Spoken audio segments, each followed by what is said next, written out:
โดดเดี่ยวเดียวดายในท้องเลลมพัดลมเพลอยมาไกลเป็นแค่ขอนไม้ไม่มีทิศทาง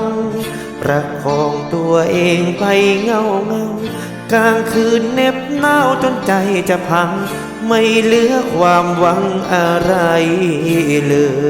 ย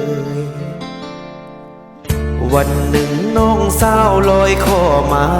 มือเจ้าไขว้คว้าขอนไม้เอาไว้เพียงหวังในใจพยุงให้ลอยอยากส่งให้เธอไปถึงฝันพื้นดินทางนั้นยังรอคอยแรงเลืออยู่น้อยจะไปอย่างไร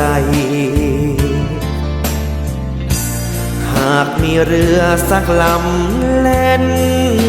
มาก็ขอให้เธออย่าช้าขึ้นเรือนั้นไปเปรียบกับพี่เป็นแค่ขอนไม้ต่อให้รักเจ้ามากเพียงไหนผุพังไปพึ่งพาก็ได้ไม่นานเปรียบกับพี่เป็นแค่ขอนไม้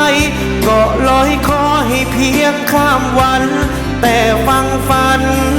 ขอเพียงให้เรือพาเจ้าไป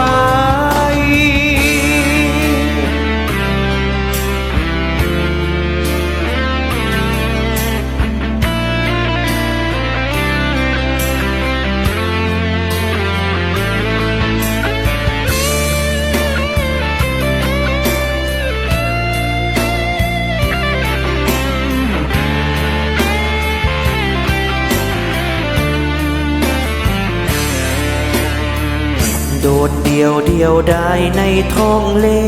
ลมพัดลมเพไปตามกระแสขอนไม้อ่อนแอจะไปไหนไกลไม่อยากให้จมไปด้วยกันไม่ยอมให้ฝันเจ้าต้องสลายเมื่อพี่จมหายให้เจ้ายังมีหวัง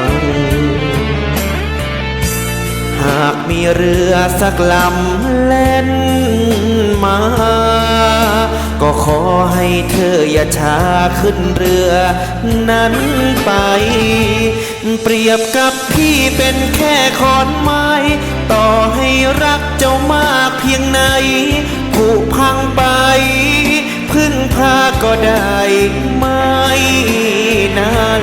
เปรียบกับพี่เป็นแค่ขอนไม้